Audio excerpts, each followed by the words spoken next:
자, 이건 그냥 단순한 등산로가 아니에요. 땅과 사람, 그리고 그 역사를 하나로 잇는 길이죠. 오늘 이 시간에는요, 투르발스 델 라마리나라고 불리는 이 새로운 장거리 하이킹 루트가 어떻게 탄생했는지 그 이야기를 함께 따라가 보겠습니다. 계곡들을 잇는 산맥. 와, 이 한 문장에 이 프로젝트의 철학이 정말 다 담겨 있는 것 같아요. 보통 산이라고 하면 딱 가로막는 장벽을 떠올리잖아요. 그런데 그게 아니라 오히려 사람과 문화를 연결해주는 다리로 본다는 거. 바로 이 시각에서 모든 게 시작됩니다. 이 거대한 프로젝트의 시작은 사실 베니알리에서 열린 아주 작은 발표회였어요.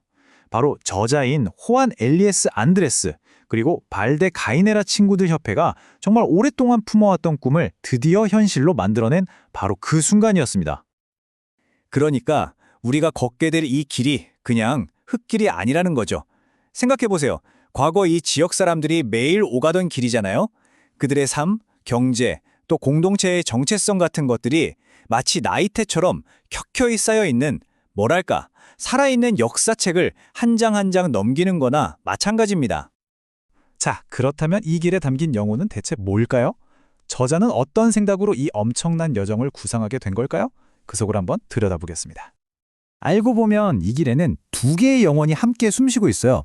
하나는 뭐랄까 자신의 한계에 부딪혀보는 그런 치열한 스포츠 루트로서의 영혼이죠. 그런데 다른 하나는요, 그냥 걷는 게 아니라 풍경을 읽고 오래된 유산과 교감하면서 내면의 평온, 칼마를 찾아가는 문화적인 여정이라는 겁니다. 단순히 돈벌이를 위한 길이 아니라 진정한 의미를 찾아 떠나는 길인 셈이죠. 저자인 호안 엘리에스 안드레스가 직접 이렇게 말했어요. 우리는 가능한 최고의 경로를 선택하고 싶었습니다. 전통적인 길들을 최대한 존중하면서 말이죠. 이 말 한마디에 모든 게 담겨 있지 않나요?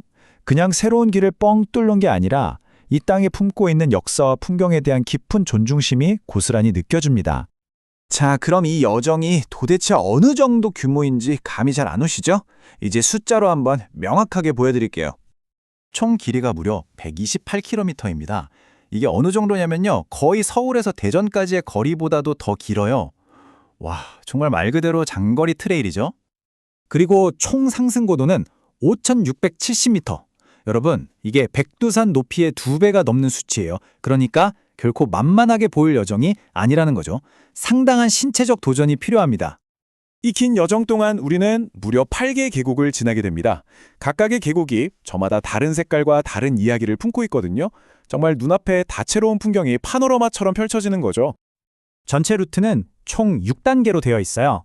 샬로에서 출발해서 타르베나, 카스테이데 카스티스 이렇게 쭉 돌아서 결국 다시 출발점인 샬로로 돌아오는 원형 루트입니다. 각 구간마다 전혀 다른 풍경과 이야기가 기다리고 있겠죠? 자, 이제부터가 이 길의 진짜 하이라이트입니다. 그냥 걷기만 하는 게 아니라고 했잖아요. 이 길을 위대한 이야기로 만들어주는 바로 이 풍경 속에 잠들어 있는 전설과 이야기를 속으로 한번 들어가 보겠습니다. 어릴 때 울면 망태 할아버지가 잡아간다 이런 얘기 들어보셨죠? 이 지역에도 비슷한 이야기가 있어요. 바로 엘사이네르가 잡아간다 하고 아이들을 겁주던 일종의 도깨비 같은 존재죠. 그런데 이 프로젝트는요, 이런 옛날 이야기마저도 이 땅의 정체성을 되살리는 소중한 문화자산으로 다시 바라봅니다. 이런 건 어떠세요? 이 평범해 보이는 시골집 문짝을 딱 봤는데 알고 보니까 저 멀리 미국 엘라베마 주에 있는 모빌이라는 항구에서 온 소나무 목재로 만들어졌다는 거예요. 정말 놀랍지 않나요? 이 작은 흔적 하나가 이 조용한 마을이 과거에는 세계 무역망의 일부였다는 걸 보여주는 엄청난 증거가 되는 거죠. 이건 좀 오싹한 이야기인데요. 예전에 나병 환자 요양소 주변에 높게 벽이 세워져 있었는데 마을 사람들이 그 벽을 보면서 이렇게 수군거렸대요. 저 벽? 저거 병균 든 공기가 밖으로 새어나가지 못하게 하려고 세운 거야. 라고요. 이 한마디에 과거 질병에 대한 무지와 그로 인한 공포가 얼마나 깊었는지 정말 생생하게 느껴지죠? 이뿐만이 아니에요. 길을 걷다 보면 옛날 무법자들이 숨어 다니던 길, 사람들의 기억에서 잊혔다가 기적처럼 다시 발견된 솔라네타 길, 그리고 얼음이 귀하던 시절에 눈을 보관했던 저장고나 오래된 타작마당 같은 곳들을 마주치게 됩니다. 정말 한 걸음 한 걸음이 과거를 떠나는 시간 여행이고 또 새로운 발견의 연속인 셈이죠. 그런데 이 아름다운 귤과 풍경이 지금 우리에게 아주 간절한 메시지를 보내고 있습니다. 바로 미래를 향한 외침인데요. 이 땅을 지켜달라는 절박한 호소에 우리가 귀를 기울여야 할 때가 왔습니다. 저자의 이 말이 정말 가슴을 울립니다. 산불은 끔찍한 재앙이지만 시간이 지나면 자연은 회복되죠. 되돌릴 수 있습니다. 하지만 포크레인으로 땅을 밀어버리고 콘크리트로 덮어버리는 것, 그건 정말 영원히 되돌릴 수 없는 파괴입니다. 이 한 문장이 무분별한 개발에 맞서 이 땅의 진짜 가치를 지키려는 이 프로젝트가 왜 필요한지를 정확하게 보여주고 있죠. 결국 이 지역 앞에 놓인 미래는 딱 두 가지입니다.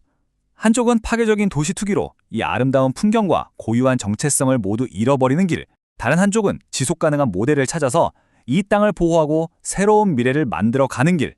지금 우리는 바로 그 갈림길에 서 있는 겁니다.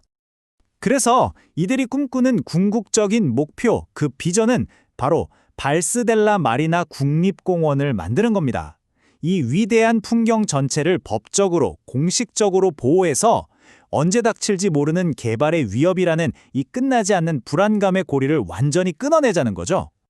자, 이 프로젝트는 우리에게 마지막으로 이런 질문을 던집니다. 우리가 가진 영토를 파괴하는 대신 그 가치를 다시 발견하고 더 높이는 그런 미래는 과연 가능할까요? 이건 사실 이 지역만의 이야기는 아닐 겁니다. 지금 여러분 주변에 있는 소중한 풍경들을 떠올려 보세요. 우리는 과연 어떤 미래를 선택해야 할까요?